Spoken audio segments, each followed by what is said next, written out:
Let's get to the root of the problem. Why do we burn out?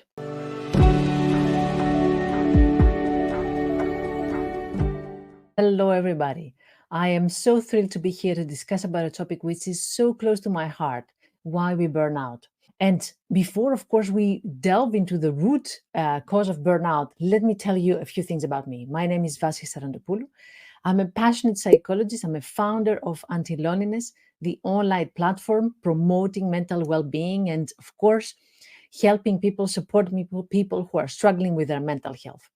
I said before that this topic is close to my heart, not only because I personally have come on the verge of burnout in the past, but also because I have seen the negative impact of burnout in people's lives. I see how it spreads in all areas of our lives, and we feel so stuck and we feel so numb and empty when we are struggling with burnout. And I know that nobody likes that. But also, another reason why we want to avoid or prevent a burnout is because it's not something that we can recover with 2 days holidays, with a weekend trip, or with just 2 weeks of not working. This is a serious condition for our mental and physical health. And we're here and talking about that because of this severity.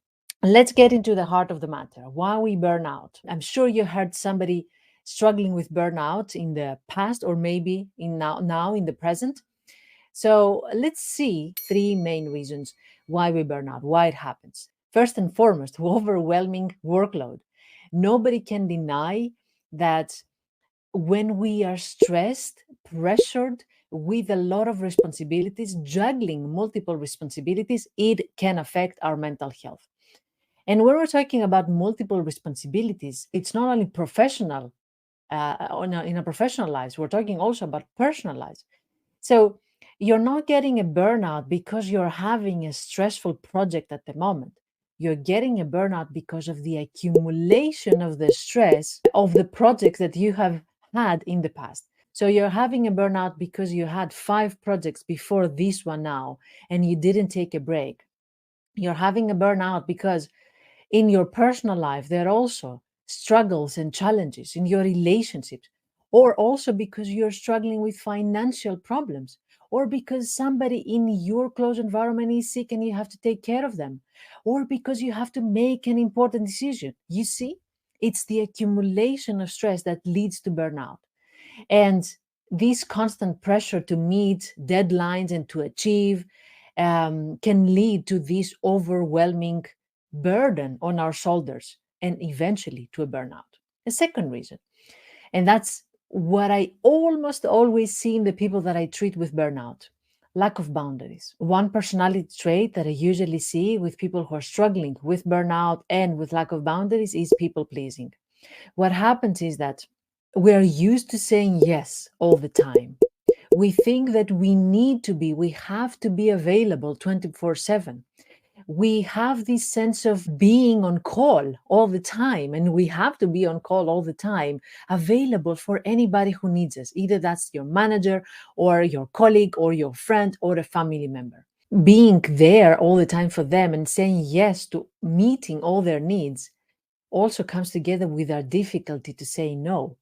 It comes together with this predisposition or this belief we have that if we say no, we're not good people. If we're saying no, we're not good brothers, sisters, daughters, colleagues, friends, partners. We're not good people. And we don't want that. Nobody wants to be judged as a not kind person.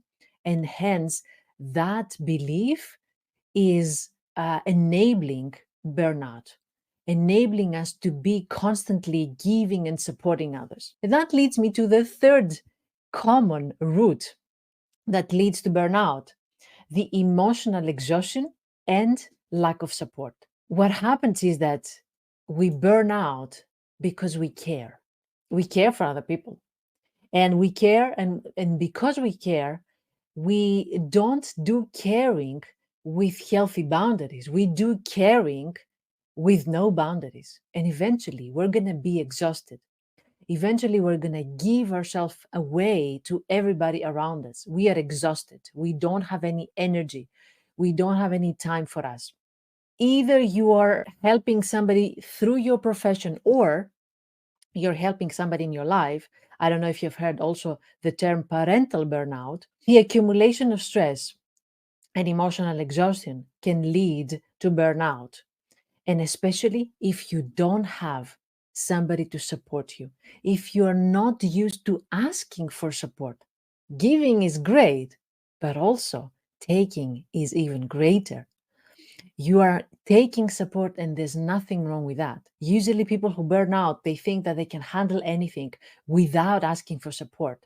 And this is where we make the mistake. So the lack of support, the lack of taking some time for yourself or asking people to respect some of your time or help you back when you're also struggling with, that's the lack of that support is also leading to the accumulation of stress, which is also leading to burnout.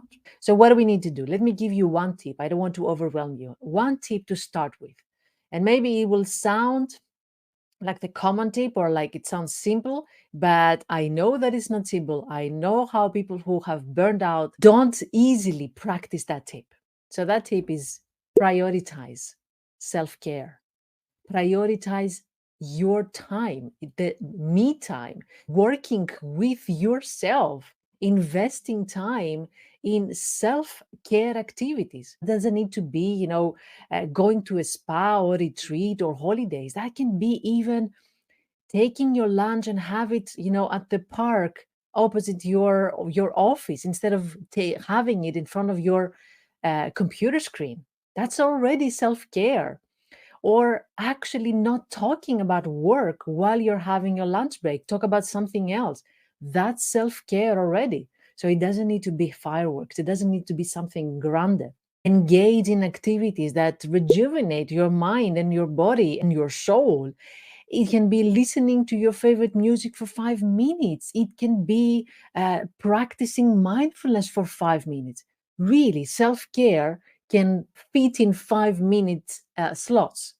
You don't have to spend hours in self-care. If you're listening to that and you say, well, I don't have time for self-care, well, that's exactly the reason why you need to practice self-care, because you always have time for others, but you don't have time for yourself. That's what we're changing here. So prioritize self-care and mindfulness. If you are already on the verge of burnout or in the beginning, or you're already deep in burnout, see the link in the comments. And if you want, you can join my program for burnout recovery.